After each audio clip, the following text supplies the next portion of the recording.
everyone, welcome to Gameplay First, where fun is second to none. My name's Tyler, and I'm standing right behind you. This week, I'm finally reviewing Dishonored for PlayStation 3, Xbox 360, and PC.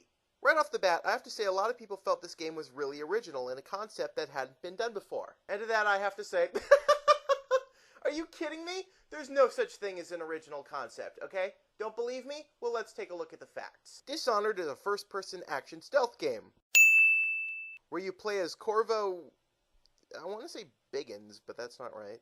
He's not a hobbit. Anyway, Corvo is the former bodyguard of the murdered Empress of a dark steampunk city called Dunwall. The Empress is assassinated, great job Corvo. Corvo is blamed and thus begins his quest to clear his name and rescue the princess. This isn't a bad thing, I'm just saying for the record, stop saying this game is original. It's not. The concept's been done, just like everything ever has been done. But hey, everyone gets their inspiration from somewhere, right? Anyway, the interesting thing about the story is that it's actually kind of engrossing. I do want to know what's going to happen, true, but I felt like not enough time was spent on characterization. Most of the dialogue is just the good guys going, "We have to rescue the princess and stop the bad guys," and it's the bad guys going, "We're evil, we're so very, very evil." The writing wasn't bad, it just didn't do a lot to deepen the characters, and at a certain point, everyone just kind of felt like a veiled cardboard cutout with a few preset lines of dialogue. But at least the acting wasn't bad for the most part, but that's what happens when you get actors like Susan Sarandon, Carrie Fisher, Michael Madsen, and John Slattery. You know, Roger Sterling from Mad Men. They're so cheap they can't even afford a whole reporter. Bite me, Roger. Gameplay is actually not too bad, but it just really didn't do it for me. I like how you can peek around corners and look through keyholes, but all the magic elements, while cool, felt completely out of place. But at least leveling up the magic doesn't cause you to stop the game dead and figure out a character sheet. It is very easy to figure out where to put your magic points, you just put it where you're going to want it. So, you know, at least there's that. You can teleport, you can look through walls, you can possess rats, you can control time, it's all really cool, but it feels completely out of place for a game like this. It would be like if in the middle of Super Mario World, Mario suddenly got the Dagger of Time, the Master Sword, and the BFG. Oh, don't get me wrong, that would be completely awesome, but it's totally out of place for the setting. But my biggest issue with first-person stealth is that, unlike third-person, it's really hard to see what's going on around you and react accordingly.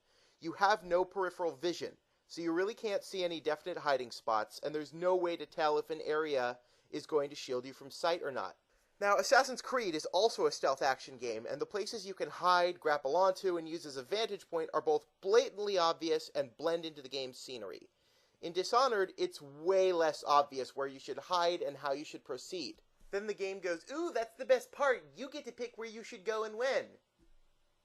No, that's not the best part. I'm not in this district to screw around and pick flowers.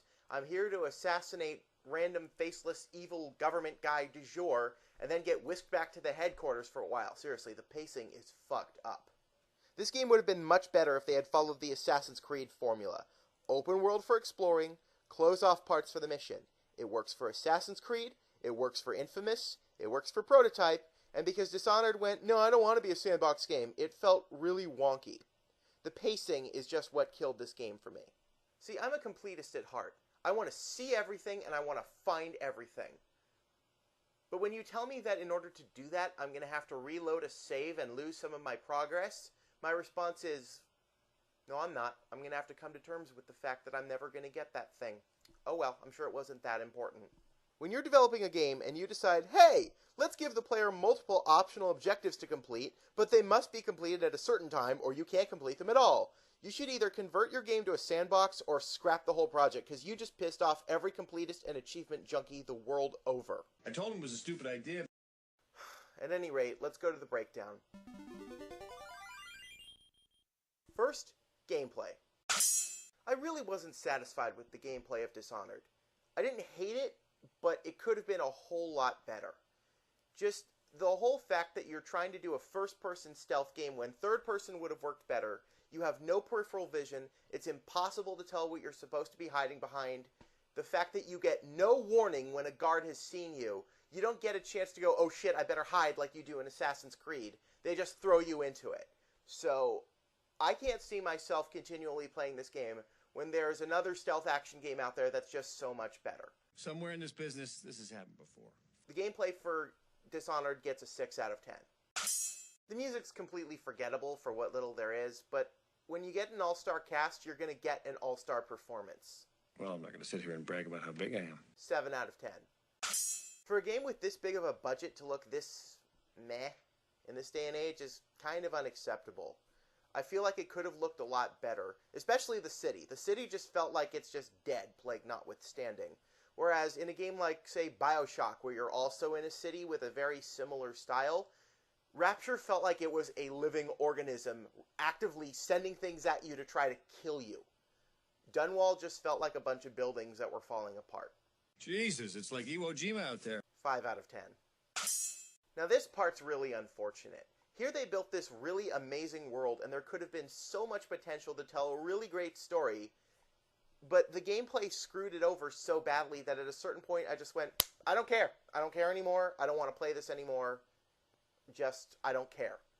So, between that and the writing just being subpar and just very cliched, I really just was not impressed with the story that much. I liked the backstory, but the method they used to tell the story was way under par. So, 5 out of 10. At the end of the day, I'd rather be railroaded through a single story with solid gameplay than have to play a mediocre game twice for 2 equally unsatisfying endings. I'm really not going to go into the moral choice system, guys. People have said everything there is to say about binary moral choice systems, and I'm just as sick of it as everyone else. There's a fine line between good and evil, but if you're going to just do 2 endings and say you're either the superhero or the villain, that's not the way morality works. So if you're going for realism, you've officially failed, because that's not how morality works in the real world. At any rate, Dishonored was okay. It wasn't great, it was okay. It could have been so much better. Never as good as you think it's going to be. 6.5 out of 10. Meh. Anyway, for Gameplay First, this is Tyler, signing off. Now, if you'll excuse me, I'm going to go watch the new episode of Demo Reel.